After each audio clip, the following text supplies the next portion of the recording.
So, good evening, everyone. Welcome to our Tech Tribe podcast episode together with Sir John Robertson Despi. He is a ComSci student, graduating ComSci student, and lately, meron siyang isang magandang award na nakuha mula sa DICT. So, good evening, Sir John Robertson. Good evening, Sir Oscar. Ayan. So, yeah, nag-start kaming mag-usap, nakita ko siya sa LinkedIn, and na-inspire ako sa kanyang startup. And hindi naman siya totally nag-iisang startup lang. Kanina nag-usap kami ni Sir John Robertson. Meron pa siyang mga previous projects na kanyang ventures or startups. No? Anyway, we can just focus on the main startup na napag-usapan din natin kung saan kayo magpo-focus. Okay? So beforehand, before we continue, can you please, Sir John, introduce yourself, your background to us? Ayan, so good evening po sa mga nanonood. Ako po si JR Despi. So, ComSci student sa UPLB graduating. I'm also the current top 1 student ng computer science sa UPLB. I'm also the most outstanding student this year. Pero beyond that, I'm also a student leader. I'm part of the organizations in debate in an academic organization, Alliance of Computer Science Students (UPLB) as the academics head, and I'm also a fellow at UP Data Science Society. So more than that, I also do hackathons and startup challenges. So recently ay sumali po kami sa DOST Hack for a Progress. Kasama din kami sa PSC Regional, Semis, and Nationals, and kami yung naging champion doon. And last Monday, we were also reigned as a champion din ng BPI Data Wave Challenge 2024 under the generative AI track. So, ayun, that's my life. I'm a student leader, debater, and hackathon. And now in the startup phase. Yun. So, nung nag-aaral kasi ko, wala akong ganun eh. Ano lang talaga ako, palakol. Anyway, ang dami. Sinulat ko lahat eh, oh. So, anong feeling ba? Personal, anong feeling ng top 1 student? CS. Actually, ayun, kahapon may interview nga rin kami sa DZLB naman po. Ang sabi ko doon is surreal yung feeling kasi ayun, pumasok ako ng UP na waitlisted. So, syempre pagpasok ko, takot na takot ako nun. Sabi ko, hala, waitlisted lang ako tapos yung mga kasama ko pasado talaga. So, baka mamaya sobrang layo ko sa kanila. Tapos, ayun, first year, nagkaroon ako ng flat 1 or yung na-perfect ko lahat ng grades ko. And then, nangyari ulit siya. And then, it just kept happening until, ayun, parang na-realize ko na parang like hindi pa rin ako makapaniwala na ganun kaganda yung academic career. Tapos yung medyo comfortable na ako sa academics, doon ako nag-try maging student leader, mag-start ng mga hackathon, and pinalad pa rin. So ayun, very surreal, parang di pa rin ako makapaniwala na nangyayaring lahat to. So, yung bang before ka, yun ba talaga ang choice mo, mag-ComSci? Or do you have any plans to take engineering? Ganyan. Simula bata pa lang po ako, mahilig na ako mag-computer. Pero open ako nun dati sa mga computer engineering or computer science. Sabi ko lang nun ay basta walang chemistry. Meron to yata. Opo. Pero yun, computer science po talaga yung pinaka gusto ko na puntahan. So, pinalad din ako na nakapasok ako. So, very passionate ako sa field. Ako kasi, I myself and kasi ko, computer engineer din ako. So, mayroon din akong konting background sa ComSci. Pero, hindi naman ako nagta-top 1. Out of 40 students siguro kami noon. Siguro pang 35, ganun. But, tingin mo ba since mahilig ka naman kamo sa computer, talaga bang yung mga programming languages, talagang minamani mo lang ba siya? Or talagang yung logic thinking mo, critical thinking, analytical thinking mo is talagang mataas din? Di ba Hindi may ko mga exams yan? Nakuha mo ba yung results mo? mga IQ. Actually, parang normal lang. Hindi naman normal. Above average yung IQ ko. Pero siguro ang naging strength ko po talaga ay kaya din ako nasa mga startup and mga hackathon. So, dalawa kasi yan sa Comsa eh. Either nag-hackathon ka or nasa competitive programming yung tawag. So, yung mga matataas talaga yung logic, sila yung nasa competitive programming, yung magsasolve lang, hahanap ng best algorithm para isolve tong isang weird na problem. Tapos sa hackathon naman is more of paano mo gagamitin yung technology para gumawa ng mga solutions. So, ayun, ever since pumasok ako sa Comsci kasi very project heavy yung Comsci sa UPLB at least. So, lagi kayong may mga ginagawang project, website, mobile app, lahat na nagawa namin. So yun, siguro yung hindi ako necessarily magaling, like hindi naman ako Einstein na 180 IQ ganyan. Pero ang siguro yung galing ko ay nasa yung ability ko to yung maghanap ng magandang solution, practical na solution sa mga bagay-bagay using technology. So doon talaga ako nag-shine and mag-lead ng mga projects. Yun, kasi project manager and project leader din ako ng mga project madalas sa software engineering projects. Yeah. So, problem solver ka using technology. Mas prefer mo yung ganong atake, no? Apa. Okay. Anyway, na-mention mo na rin na naging project manager ka, team lead ka. Ano ang impact sa iyo ng pagiging student leader as well sa iyong pagiging team lead? Ayun, so nung mga team leader ko, meron kasi sa UPLB, meron kaming software engineering class. So, yan, i-interviewin kayo, isang buong klase kayong gagawa ng project. So, mga 20 kayo. Tapos yung grade nyo, isa lang. So, nakasalalay syempre yun sa kung sino yung pipiliin ng prof nyo na project manager. So, usually yun yung parang pinaka-okay na student. So, ayun, ako yung naging project manager. Nakakatakot siya at first kasi nakasalalay yung grade ng buong section nyo, ganyan. Tapos, lahat umaasa kung sa lahat 20 na people yung 20 na tao yung dala-dala mo. So, pagka may mali or pagka hindi maayos yung pag-assign, damay talaga lahat. So, doon pa lang parang yung sense of responsibility na form na. And then, yung next nun ay sumali ako sa org, yung Alliance of Computer Science Students, UPLB. And na-nominate ako as a head developer for academic affairs. So, na-take ko yung responsibility na yun siguro dahil din sa background ko ng pagiging tech lead and project manager sa mga projects. So, as a student leader naman, doon ako, I think, right now kasi ano pa rin ako, under that position. So, anniversary nga namin bukas.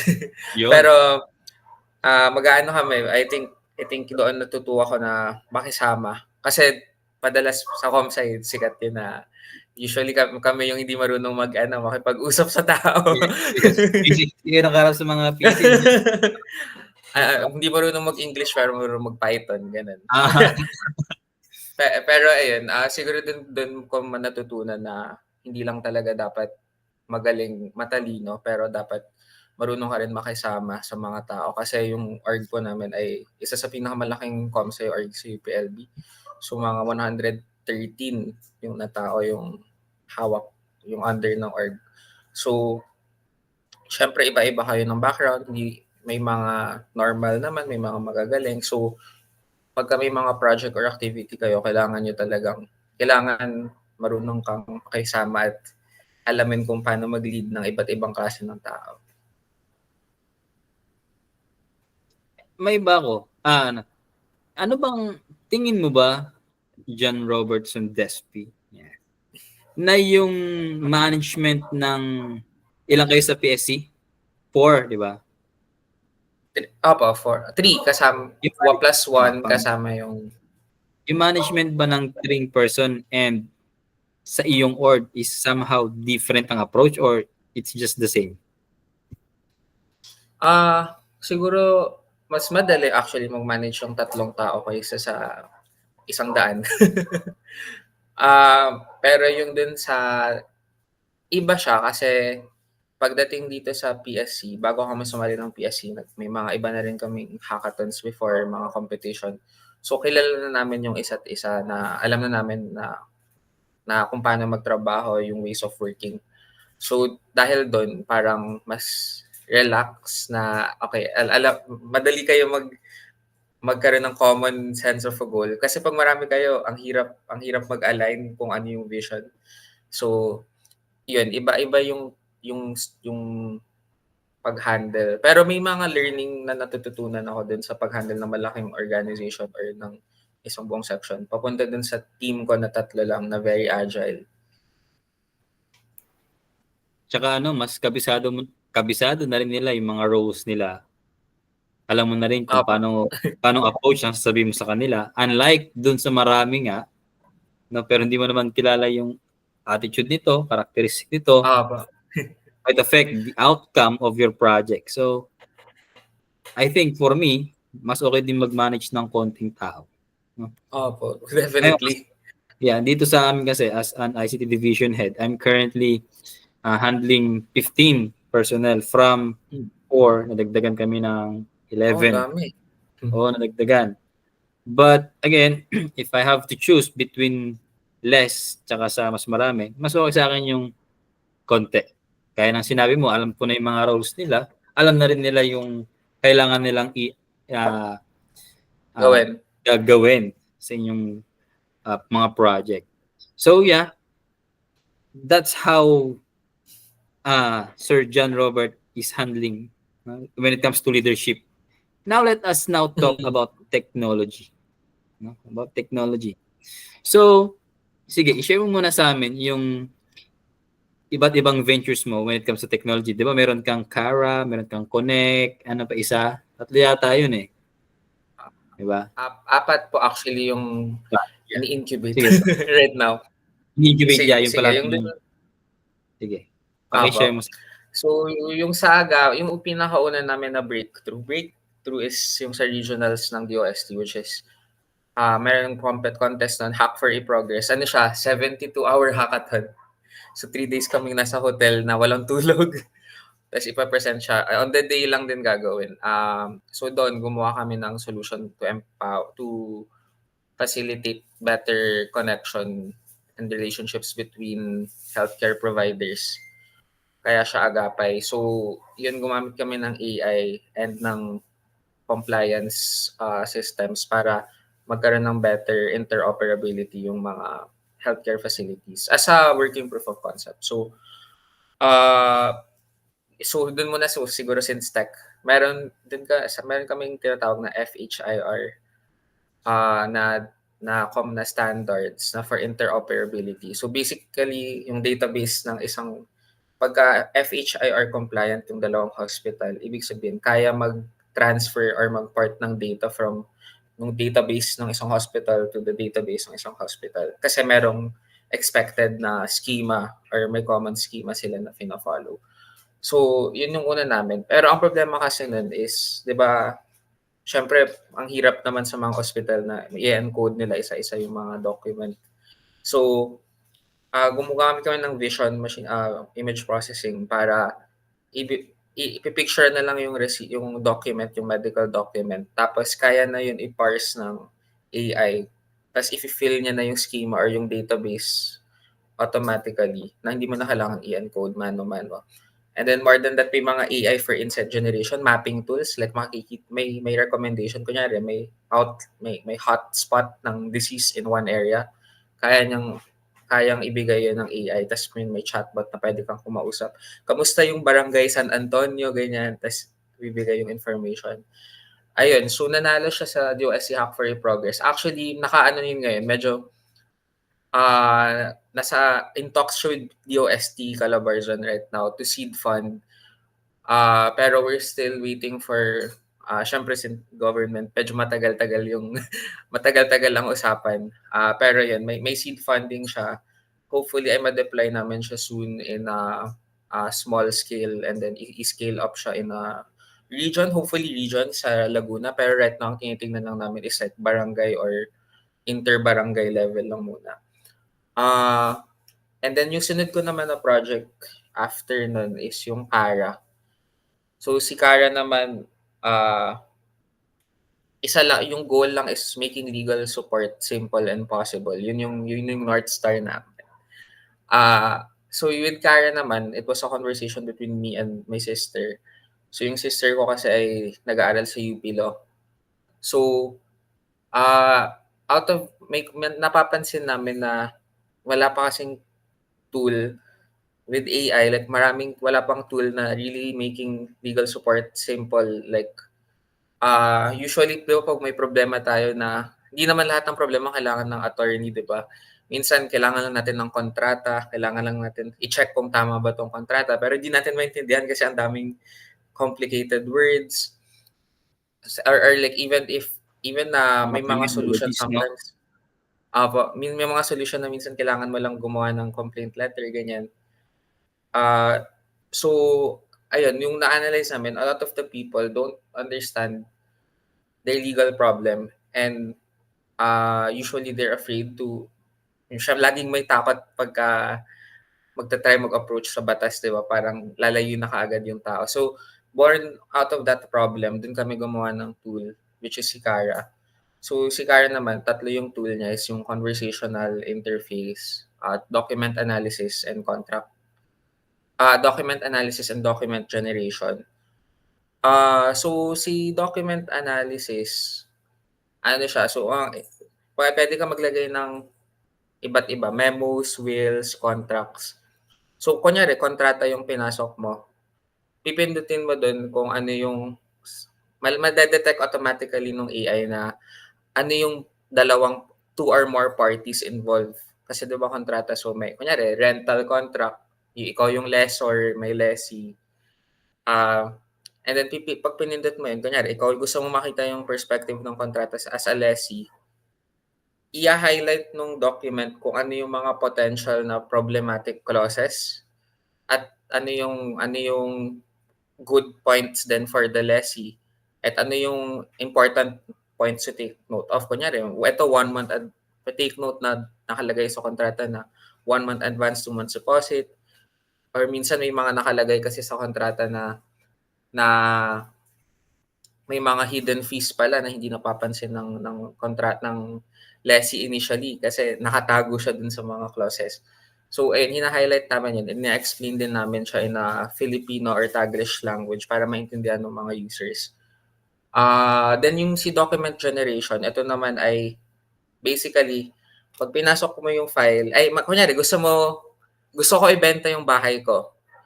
Siyempre, ang daming pwedeng gawin dun, di ba? Ang daming related dun the documents. So, out of that, meron kaming document builder. Una lang tatanungan, anong gusto mo ibenta? Pwede tong mga document na to. So, pwedeng baka rental contract lang gusto mo gawin, baka gusto mo gumawa ng deed of, ng sale contract, or yung iba pang kontrata, magsasuggest siya ng 4. And then, pag pinindot mo yan, magbe-build yung document section by section. So, kunyari, gusto ko ilagay mo na... Paano yung input ng data nun? May input si user? Opo. Okay. So, kunyari, dun tayo sa first section na kunyari, rental, yung ng payment terms, diba? Isang section yun madalas. So, usually, unang section, payment term, and then, i-build muna ni user yung term, yung section na yun. So, ita-type niya dun, tatanungin siya ng AI, ito yung mga kailangan mo na field na ilagay, yung rental terms, yung month advance deposit, security payment, ilang months yung gusto mo, magkano yung rental. And then, pag nalagay na lahat ng yon, pwede pa siya mag-suggest. Pwede mo gawing mas strict yung tono or pwede pa dagdag na pagka after 5 days, bawal na sila maganyan. And then basically, kung parang nakikipag-usap ka sa document, tapos binabago yung document. And then pag okay na yun, okay, next section na, and then tatanungin ka, ano yung next section na gusto mo. So parang, instead na tina-type mo, may AI ka nakausap na yung AI yung gumagawa for you. Pero na-check mo pa rin kung yung output niya is kung ano yung gusto mo na output. Ano yun? Mayroon kayong naging partner na law office or notary public? Opo. So, how you verify if accurate yung output ni Kara? Yung din sa Yung dun sa tatlo actually yung ano namin, tatlo yung part, parang naging kasama namin or 4. Una is yung sa ideation phase pa lang yung sa kapatid ko. Ang sabi niya, yun, kaya legal support. Hindi kami nagre-represent, hindi kami legal assistance kasi pag sinabing legal assistance, may representation and so hindi ka naman pwede i-represent ng AI sa law, sa Yeah. korte, 'di ba? So ayun, may ganun kami na nuance. Pero during the development, pinapa-test din namin actually dalawa yung pinapa-test namin sa mga startup. Parang partner kami with UPLB Cebol. Ito yung TBI or yung Technology Business Incubator ng UPLB. So may 15 pero 10 yung na-interview namin doon na pinatry and then pina-check kung okay ba sa kanila. And then yung sa attorney din naman sa Peralta Law Office ng under din siya ng yung attorney din is nagtatrabaho din sa UPLB. Chine-check niya din yung may mga certain outputs siya na chine-check kung tama yung magiging result. Tapos then nagpa-fine tune kami depende din sa inputs ng attorney. So kaya kami nagkaroon ng kunyari siguro on iterations niya is yung una akala namin contract analysis, kailangan lang i-highlight yung important points and then ni-recommend sa amin ng attorney na well iba dapat yung perspective ng isang party ng nagre-renta sa nagpaparenta. So ayun, we're still in the development phase naman. We're still actively getting feedback. So pero yun, marami kaming kausap na possible users and attorneys as well. Yung ate mo is anong year na niya sa law school?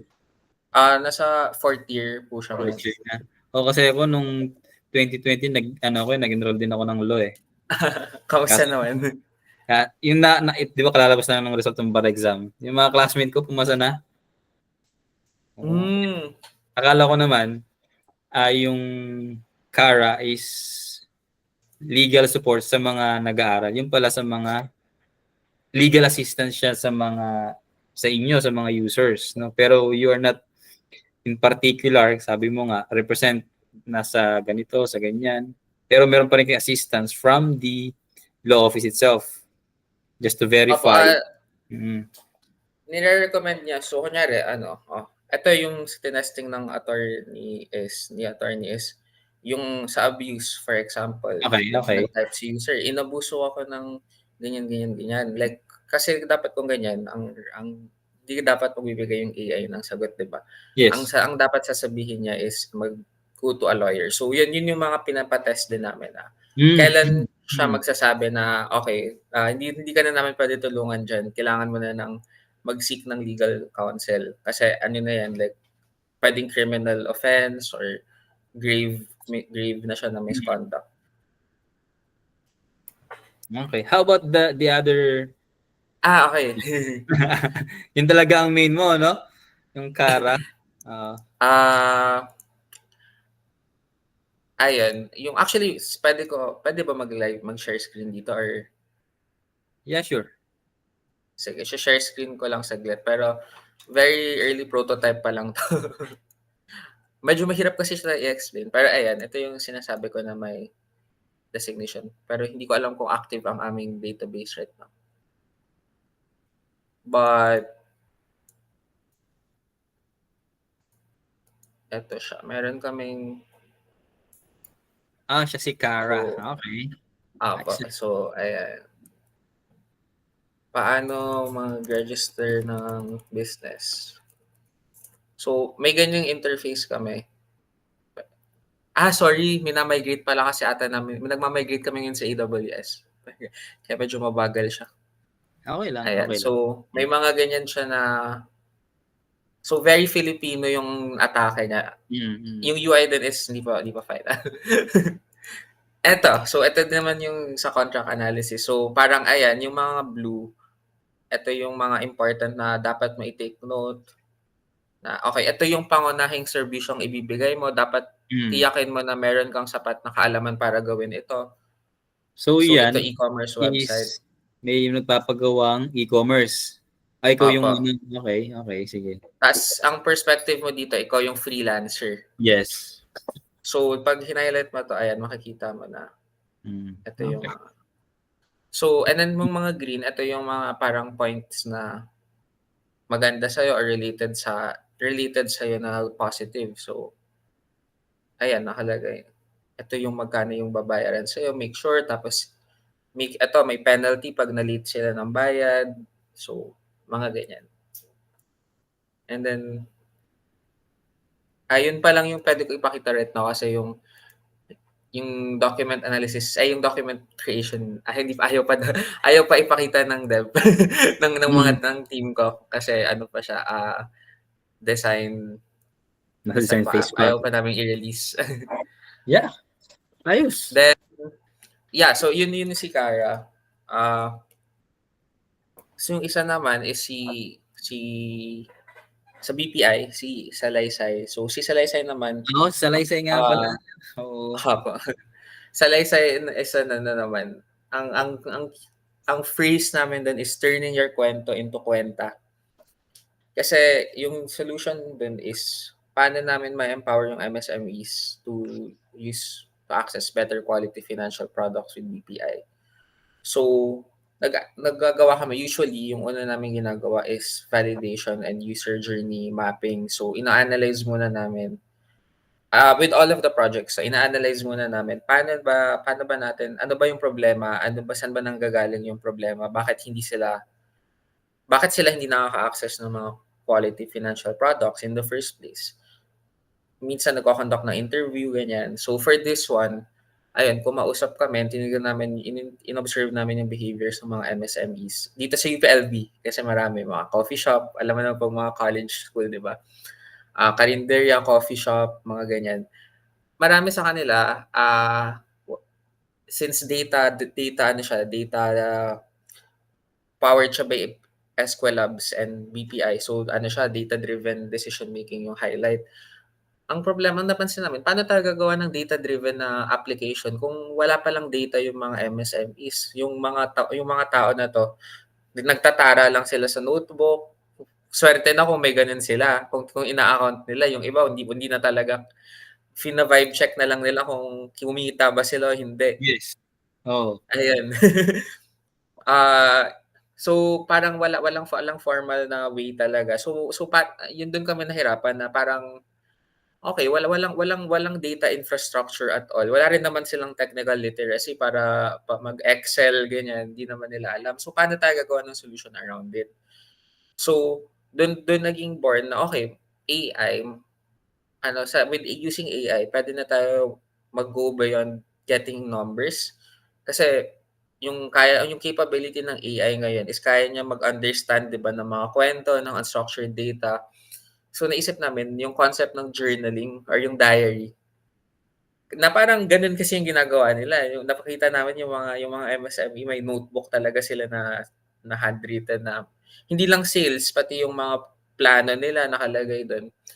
So 'yun, sabi namin, what if do'n tayo mag-start na ipakuwento lang natin sa kanila yung araw nila, and then we use AI, we use our skills to get the big picture view. So, maybe yung mga kinukuwento ni user everyday, it will form a bigger picture kung kamusta yung business niya. Na hindi siya naka-base sa 10% kung na bumababa ang kita mo ng 10% everyday. Hindi naman nila maintindihan yun, eh. So, doon naging ano namin dun is ano yung actionable insight. So, instead na sinasabi na bumababa yung kita mo ng 10% everyday, ganyan, ang lumalabas dun is baka puwede kang magbukas ng mas maaga kasi sabi mo mas marami kang customer pagka tanghali. So, walang numbers na ini-introduce sa kanila, kinukuwento lang sa kanila, baka puwede mo 'tong gawin. So and yung mga trends din, yung mga big picture trend na kasi pagka MSME ka, di mo naman wala ka namang quarterly review ng business mo, di ba? Wala ka namang mga gano'n, like kung ang goal mo lang kumita sa pang-araw-araw. So, using the logs din, tinitingnan namin ano yung big picture trend sa business nila. Pinapakita, lumalaki ba yung business nila, nagme-maintain lang ba, ano yung puwede nilang strategies. Eventually, ang goal kasi is ma-empower sila, create better decisions first. What if 'pag ginamit nila yung mga suggestion ng app, ang goal is maging mas better yung pag-run nila ng business.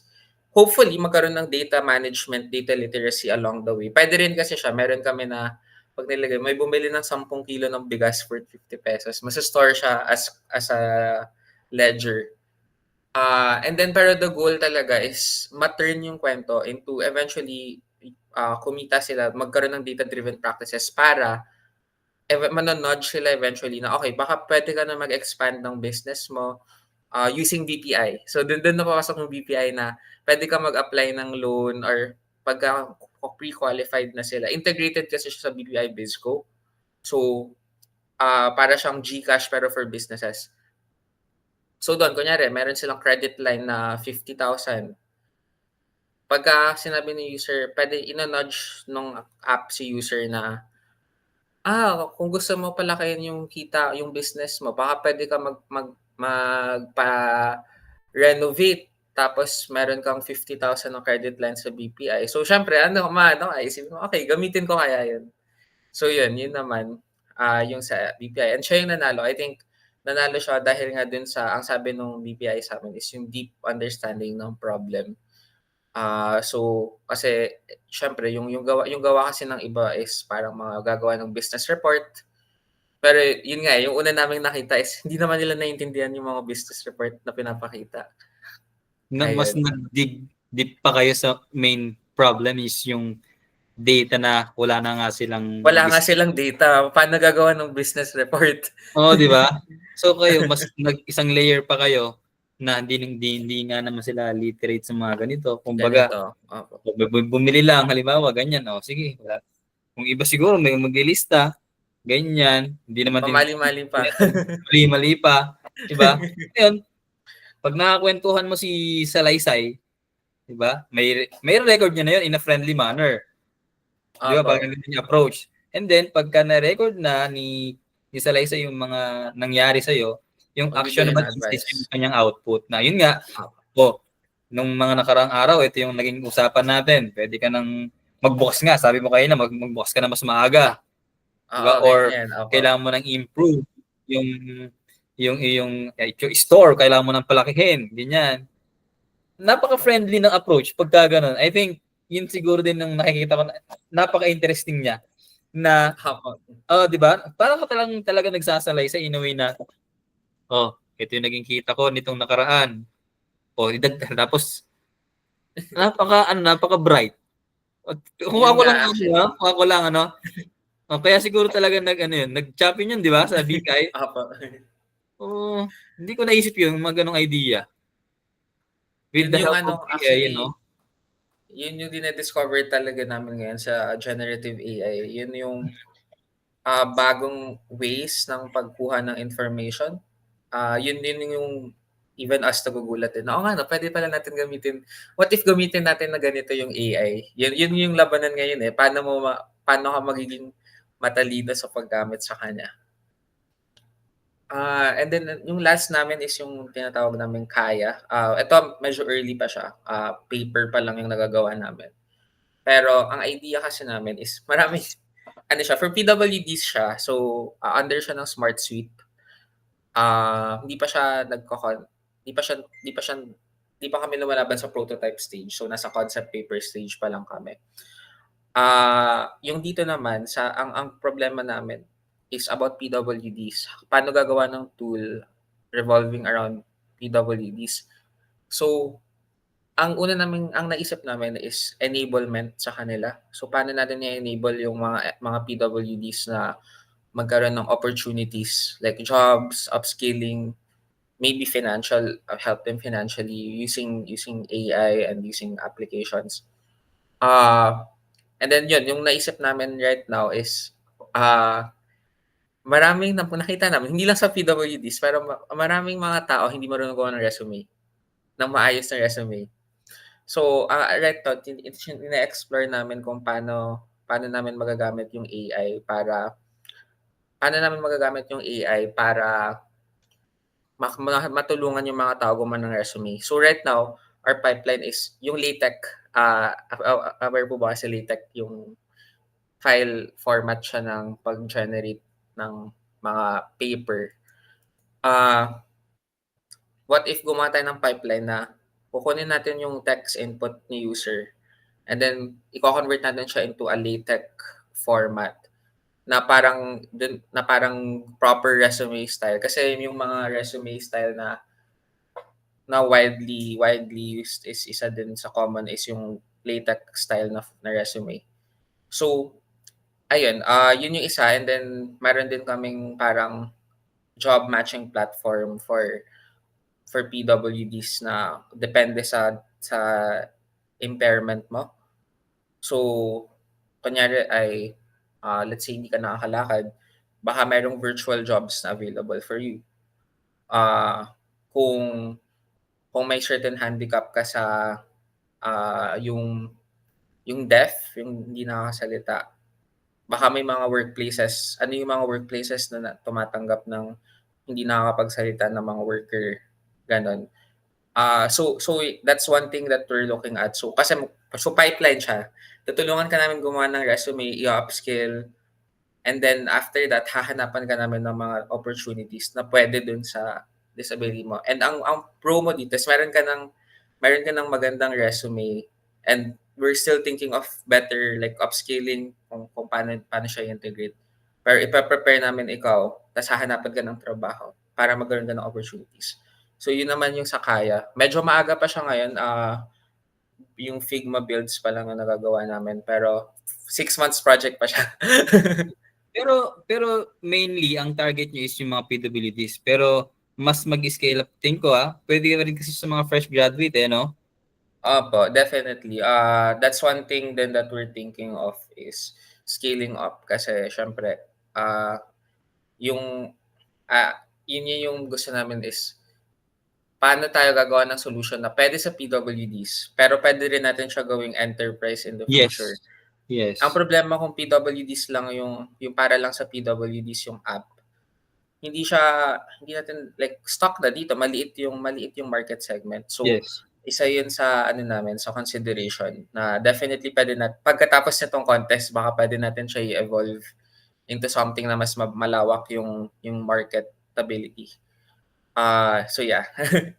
Yung ano kasi ako ngayon, nagpi-PhD ako ngayon engineering management. Ayun, ang naisip ko naman is somehow related sa ganyang approach na, di ba sa LinkedIn, meron dun jobs, mag-a-apply ka. Pero doon sa LinkedIn jobs, nandun yung gusto ng employer. Pero, hindi nila, I think, hindi nila alam yung ano ba ang characteristic or attitude ng tao. Diba? Hindi nila makikita kung totoo ba yung sinasabi niya. So, naisip ko is isang platform wherein meron siyang consolidated iba't ibang exams ng about characteristic exam, attitude exam, siguro mga 5 types of exam na usually ginagawa during live interview. Naisip ko lang to what if meron kang 200 questions, personality question, personality, 16 personalities, parang ganon, di ba? MBTI. Yeah, MBTI. What if mag-integrate ka ng ganon sa platform para malaman mo kung yung ba talagang tao na yun is nagsasabi ng totoo. Parang ganon yung naisip kong idea sa isang platform. Definitely. Yun ang idea ko kasi yung approach mo is resume and then tutulungan mo sila makahanap ng trabaho. Pero not knowing kung tingin mo ba yung AI approach mo is malalaman nila na yun talagang personality nung ginawa ng resume? Ayun, I think with the AI approach, ang fino-focus pa lang namin is yung skills, yung paggawa nga ng pero okay, yung resume. I-think about pa namin yung paano gagawin yung hindi pa kami umabot dun sa baka gagamitin ba ng employers as job employment portal yung app. Wala pa kami sa Wala pa doon. Okay. Pero actually sa Salaysay, isa yan sa naisip namin na what if gawa natin ng test, parang personality test, pero what's your business mindset na kind of exam para din sa mga entrepreneur, para makita nila anong kind of negosyante sila. Pero hindi na namin siya, medyo low prior siya, kaya hindi na na-integrate dahil medyo marami-rami 7 features ata yung ginawa namin sa Salaysay in a month. Yung sa Salaysay mo, saan Nasa anong stage pa lang niya? Editions phase? Nakagawa na po kami ng MVP. Okay. Pero ano na po siya, so it's with BPI na. Pero sa So, 4 mo na itong project, alin ang tingin mo pinaka-challenging? in terms of technical challenge, definitely yung Agapay. Yung ginawa namin sa DOSC na 72 hours. Kasi Oo. Oo. wala kang tulog ng 3 araw pagdating ng third day. Grabe. Pagkatapos ng competition, yung nanalo kami, hindi na namin ma-absorb na nanalo kami sa sobrang pagod. Pero in terms of yung overall parang challenge, like sobrang naging mahirap, definitely yung Philippine Startup Challenge. Kasi, so for context lang, sumali kami ng Philippine Startup Challenge dahil binudol lang kami nung TTBD. Nung may mentor sa DOST nun na taga UPLB. Tapos sabi sa amin na, guys, nag-extend, actually tapos na dapat, pero nag-extend daw yung Philippine Startup Challenge by 1 week. So, galing pa kami dun sa 3-day hackathon. Tinatanong, sasali daw ba kami? Tapos parang gusto niya na malaman kasi 1 week na lang. Tutulungan daw kami, ganyan. So, sabi, sige na po, sige po, try namin. Sige, gilang. Game lang ng game. Tapos, sumali kami. Sa regionals pa lang, so yung idea namin, 1 week lang namin siya ginagawa. PowerPoint, yung application itself, 1 week lang. From ideation. Then, pati business model pala ay doon na din namin, mga costing, ganyan, like lahat yun under 1 week. After nun, yung Calabarzon region, siya yung may pinakamaraming entries sa Philippine Startup Challenge. I think, hindi ko alam kung every year, pero this year definitely. 115 or 105 yung sumali sa DOS. Sa Calabarzon pa lang. Tapos, yung top 15 lang dun yung magpe-present. So, kabadong-kabado kami nung simula pa lang. Kasi sobrang kinram lang namin yung gawa namin. 1 week. Tapos, yun, nakapasok kaming top 15. So, magpe-present ng face-to-face. Pumunta kaming Batangas. Tapos, nanalo. After nun naman, since kami na yung representative ng Calabarzon, meron pang isang layer, semifinals. Sa semis, yung 17 regions ng Philippines, nung top 1 nila, maglalaban-laban.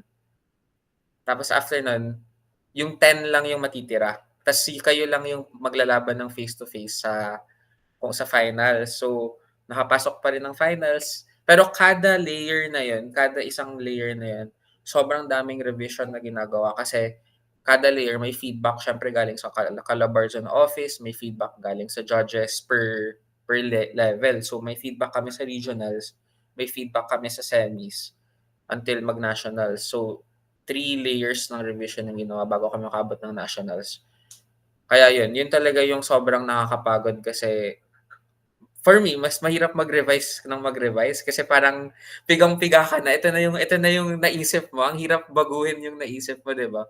Compared dun sa gagawa ka ng bagong idea. Kasi parang nagawa ko naman na yun eh. Bakit kailangan ko pang baguhin? 3 times. Ayun, yun yung definitely nakakapagod. Pero siya din naman yung maraming dahil nga din sa sobrang refined, yun yung maraming opportunities na nakuha right now.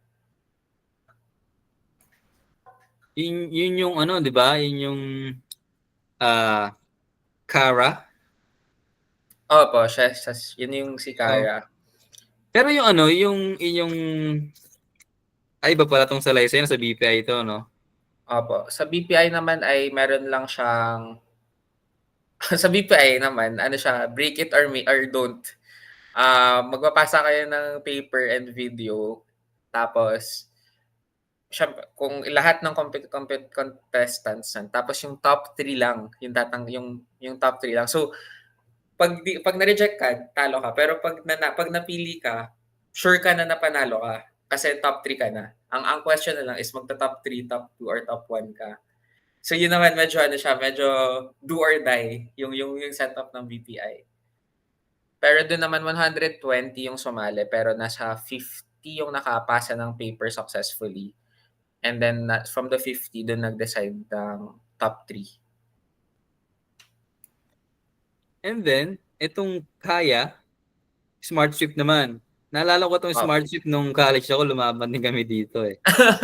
Oo. So, S-Smart naman kami noon, about marketing, tawag dun, parang siyang platform for marketers for farmers. Para siyang platform na Hmm, magbebenta ka ng, produce mo without farm to going, table. Mm. yes, wala ka ng middleman. So, yun naman ang 'di naman din kami nakuha, pero yun yung amin Ah. dati, yung S-Smart. So, with these, nilista ko talaga lahat, eh. With these ventures, naka-focus kayo ngayon sa, Kara. Kara. Opo. Oh. So, anong next step niyo dito? Okay. Ayan, so right now, last week nagkaroon kami ng, business coaching with Miss Diana Estaco after nung PSC, yung Philippine Startup Challenge, about not just Kara itself or yung opportunities, pero about ourselves and ano yung kung ready ba kami. Siguro yung best advice kasi sa'min is, habang meron kayong traction, may mga people na nakatingin sa inyo, try niyo na ngayon. Ngayon niyo na i-try kasi if ever naman na hindi kayo maging successful, at the end of the day kung magko-corporate man kayo, mag-iindustriya, marami na kayong experiences. Yes. Definitely daw, based din sa nakita niya daw, is yung trajectory ng mga people na galing sa startup 'pag nag-corporate sila ay mabilis kasi nga sobrang dami na lahat, business, marketing, technology development, lahat na ginawa mo, kasi maliit Yes. lang kayo na team.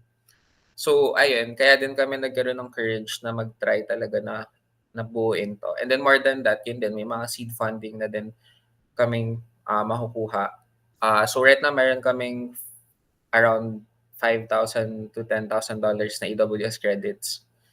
So Okay. yun, I think yun naman yung sa mga tech project, yun yung biggest Oo. problem, eh. So solve na yung Mm. mga deployment, and then yung infrastructure. So next meron din kaming mga investment with kay Sir Jojo nga, around 100K pa lang pero mag-uusap pa kami to find more investors, next week. So actually yun din, sobrang bilis, like nagulat din kami na sabi nung akala namin yung mga investor busy naman sila, 'di ba? Basko na sabi na, akala namin baka next year na sila magpa-schedule ng mga meeting pero hindi, gusto nila next week agad tapos Oo, face to kasi face. yung mga investors na yan, yung time talaga nila, sinisiksik na ng sinisiksik, eh. So parang December 23 ata yung sabi namin, papasko na yung iba diyan, Oo nga, eh. So gusto Oo. niya daw mag-meet ng December 23. More than that, next week we're also meeting with Gen3 of Singapore, for, ano lang naman, initial discussion. So yun, sobrang daming mga investors na Nakabang na. kumakausap Buti sa amin. nakasingit ako sa schedule mo. Okey pa naman. So, Ah, ano ang impact nito sa current, 'di ba estudyante ka pa rin, 'di ka pa graduate. ayun. Anong impact nito ngayon? Actually, next year medyo mas malala pa nga ang schedule ko dahil DICT Startup Ambassadors, isa sa prize ng contest is magiging startup ambassadors kayo ng Philippines under DICT. So, magta-travel kami sa RISE Expo. So, hindi ko memorize Rice, yung Around the meaning. Philippines yun. Yung regional startup expo ng DICT parang. Mm. So, sasama daw kami dun, as to, to invite people to join PSC. And then more than that, I'm also going to China next year for the Huawei Asia Pacific Talent Summit. Yeah, Di magaling ko yan, sumama memorize. na, okey yan. So ayun, very busy yung next year. As students naman, thankfully, we're graduating and yung setup sa UP is, yung last year, isa na lang yung major na ite-take ko. Then, parang 3 subjects na lang, tapos puro GE na ganun, Okey, okey. Mm. mga electives. Yes. So, mas marami namang time compared sa before. Mm, Kasi wala mm. na akong laboratories, yung magko-computer ka sa lab ng matagal. Siguro yung biggest na lang namin na challenge is yung thesis. Tapusin yung thesis by next sem. Ano naman thesis mo? Ayun. May 4 na yung Ah, AI mo, may thesis ka pa. Yun nga, bigla akong lumayo, eh. Lumayo ako sa thesis ko. So yung ako naman, katrabaho ko po yung International Rice Research Institute. Rice Breeding Innovations, under Rice Breeding Innovations, under Dr. Malion. we're developing a tool for visualizing practical haplotype graphs. So, very technical, pero under siya ng bioinformatics. So, ayun, medyo lumayo ako sa AI. Oo nga, bigla Nag-bioinformatics. kang Ayun, nalihis. so, siguro isa din siya kasi yung UPLB ay Agriculture and Sciences campus ng UP. So, gusto ko rin sana, supposedly kasi mag-i-intern ako sa ERI nung for internship, mag-OJT ako doon. Pero, hindi ko siya natuloy. So, para siyang, the one that got away. So, sabi ko, sige, mag-bioinformatics ako for my thesis. And yun, nabigyan naman ako ng opportunity to work with them. I'm in ERI almost every Wednesday, working with scientists. We're discovering rice. Puro bigas we're talking about. So yung ginagawa ko naman there is, ano lang naman, as computer scientist, hindi kami yung gumagawa ng analysis. Siyempre sa mga bio people yun. Pero kami, yung gumagawa ng tool para makapag-analyze yung mga biologists. So, yung akin specifically, may bagong algorithm kaming tinatry. It's called Practical Haplotype Graphs. Developed in Cornell. Tapos, yung ginagawa ko is a tool para mapakita ko yung output nung algorithm na yun. So, kasi sa rice, ang isa sa na-study ngayon is yung yung pangenomics. So, sa pangenomics, 'di ba, kunyari, parang tayong mga tao, iba-iba naman tayo ng DNA. Kasi kaya tayo magkakaiba ng itsura, magkakaiba ng traits dahil iba-iba tayo ng DNA. So, baka may ginagamit, so may tools ngayon kaming dina-develop para ma-compare yung mga DNA in the same species, in this case, or Rhizos sativa, or yung rice. Tapos, para makita namin, okay, etong Jasponica rice, meron siya nitong DNA na to, na dahil dito sa DNA sequence na to, meron siyang resistance sa ganito, dahil dito sa DNA sequence na to, kaya niyang mas drought resistant siya, or meron siyang vitamins na wala sa ibang, nakaka-produce siya ng vitamins or proteins na wala sa ibang rice. And then, when we have that, baka pwede natin gamitin tong sequences na to, i-insert natin siya into another rice para mag-exhibit ng mga properties na yun yung rice. So yun yung ginagawa ko is yung tool para makita nila ano yung mga DNA na pwede nilang i-test out Sa na nag-iiba-iba. ibang variant ng rice. And then, Opo. okay. So, And then, ayun. excuse me. So, maganda yung approach yun kasi usually, mayroong chance yan na dumami yung crop year na tawag doon. Yung Yield. pagtatanim nila. O yung yield. And yung usually, dito kasi sa amin, sabi nila twice or thrice a year lang daw sila nakakapag-harvest ng rice. Ngayon, yung iba naman dahil sa bagyo, sasira yung rice. Ngayon, kung meron talagang specific DNA na mas strong pala si ganitong type ng rice, insert sa ganitong rice, ay magiging mas, kumbaga, in layman's term, magiging mas strong siya against sa ganitong, okay. Maganda siyang approach. Tawag po din ay yung mga mga SNPs, mga single nucleotide polymorphism. So, ayun, tinitingnan namin ano yung mga nagbabago sa DNA at ano yung pwede nilang anong na-exhibit nila dahil dito. So, yeah, very interesting siya na very technical. After ng teach mo na yan, pwede kang pumunta rito sa PhilRice. Dito sa amin, may PhilRice din dito. Sa LB din, may PhilRice din. Ayaw nga pala, LB ka nga pala, oo. Opo, kaya katabi lang namin yung International Rice Institute, kaya din madalas kami nandoon. Yeah, yun naman ang ginagawa. Malayo siya sa AI. Anyway, itong kasi nabanggit mo kanina, may traction kayo ngayon after the Philippine Startup Challenge. Ibig sabihin ba nito, after graduation, itututukan mo talaga tong Kara? Actually, that's a question that I can't answer yet because may offer from BPI. Right now, okay, dami mo option ha. So, even ERI, ini-invite din kami ng ERI na mag-continue ng research work under them. Ini-invite din ako syempre ng UP na magturo. So, right now, sobrang daming options. Pero I think I'm hoping for the success of Kara. Hopefully by the time we graduate, kaya na namin siyang gawing i-focus na hindi na namin kailangan ng other sources of income. Kasi kung income generating na siya or at least may funding na kami to work on it solely work on it, then definitely we'll focus on creating a startup. But hindi namin masasabi kung very very dynamic and volatile ang world ng startup. So hindi rin namin masasabi kung kamusta yung buhay namin in 6 months. Yeah. Siguro hanggang next month lang muna. Mahirap magsabi din eh. Mahirap Opo. mag-decide. Lalo na ngayon, dami mong options, dami mong way na pwedeng puntahan. Pero that's the good thing about you. You can easily weigh kung halimbawa nakita mo dito, ito yung magiging future nito. Nakita mo dito, ito yung magiging future mo. Ayan. At least ngayon pa lang, na-visualize mo na kung saan ka talaga pupunta. And yeah, ito is I think it is one last question na siguro, no. Since you are still a student, no. Ano ba ang pwede mong i-advise sa mga estudyante din kung paano mag-ideate? Paano gumawa ng idea na worth it sa PSC, sa mga ganyang hackathons.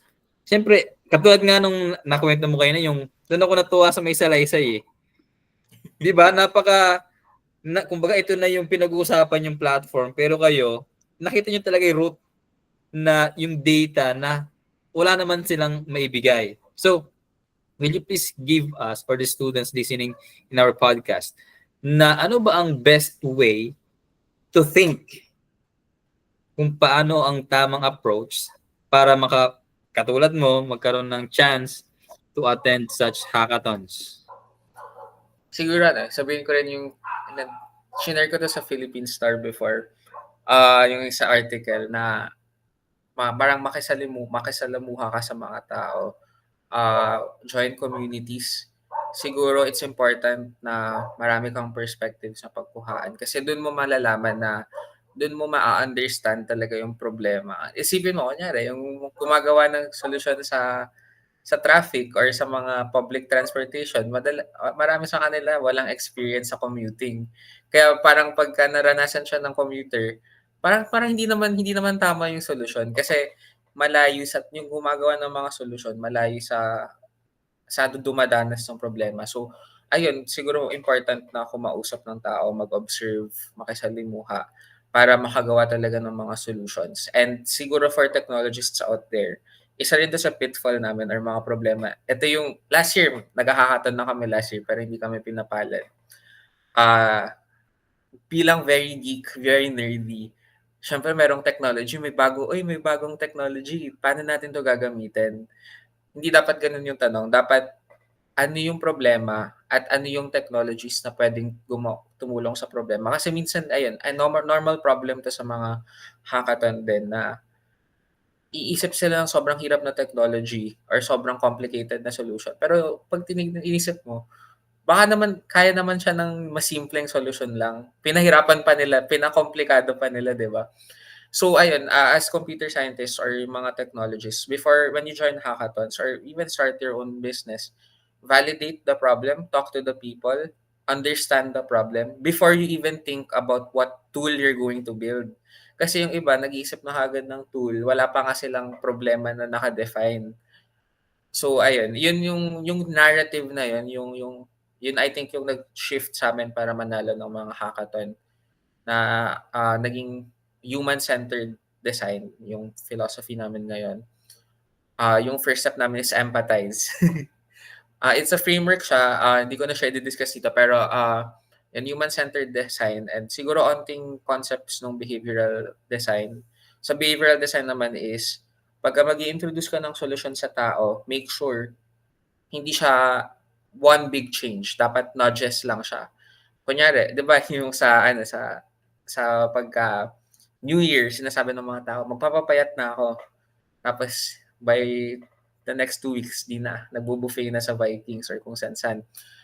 Dapat, pag gumagawa ng solution, hindi mo tinatry baguhin yung buong ginagawa ng tao. Dapat siya, Siguro ko yun, going back to that analogy, kung sinabi kong hindi, instead na sige magpapapayat ako, what if this week Bawasan babawasan ko ko yun yung dito. kakainin ko.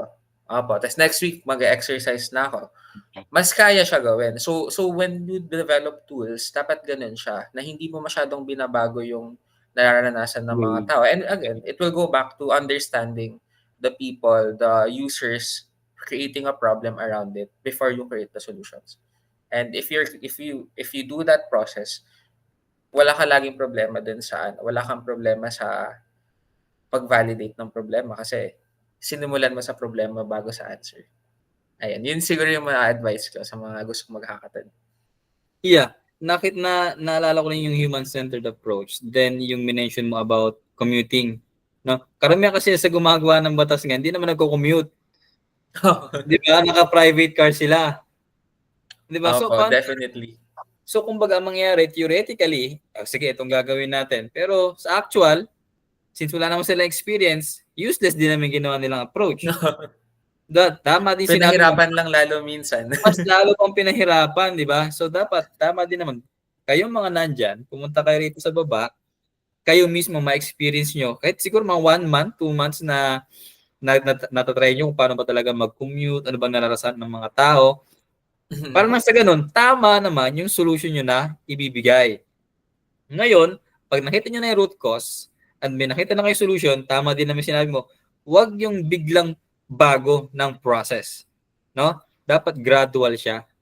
Hindi yung bigla, dahan-dahan na. Katulad ng example mo nga kanina, pag next year, papapayat na ako, hindi naman pwedeng biglang, hindi na ako magla-lunch, hindi na ako magdi-dinner.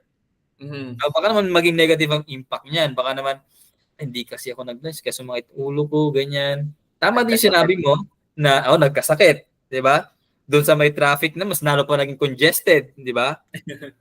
So dapat gradual nga. Sige, this day, di muna ako magbabawas ako ng rice, magbabawas ako ng ulam. The next morning, maglakad ako ng 5 minutes. The next morning, 10 minutes naman, 'di ba? So that's typically your advice sa mga students out there. Yes. No, alam mo Sir John Robert, napaka-witty ng mga ideas mo. This is the first time that I had this conversation na talagang nagno-notes ako. And I think kasi ikaw ang una ko na interview na estudyante. Actually, nakita ko nga po before yung mga na-interview nyo before, mga malalaki ng mga nasa industry na, di ba? Kilala mo ba si Doc Johnny? Boy doon. I think napanood ko yung podcast mo sa kanya. Pero meron kasi siyang channel na Startup Podcast PH. Gusto mo i-endorse kita sa kanya? Sige lang po. Kasi siya kasi yung naging na-inspire ako sa mga ginagawa niya about technology niya. Since I'm a computer engineer, so yung idea ko as about technology din, parang na-attract ako ba sa innovation. So kasi si Doc Johnny, yun nga, yung kanyang style is naghanap siya ng mga startups just like you. I-connect niya sa ibang founders, pwede niyang may connect sa kanyang blog, sa kanyang vlogs, may connect sa ibang mga platforms. I think that's one way to help you na may connect ka rin sa ibang network. Napakarami niya ng network. I-endorse kita sa kanya. Sige po, thank you. Tingnan mo yung kanyang channel, yung Startup Podcast PH. 6,000. Nakita ko po actually. Opo. Nakita ko yung opening intro niya, ang daming sponsors. Di ba? Ang daming sponsors. Nag-start siya 2021 yata, 22. Opo. Yeah. So, I think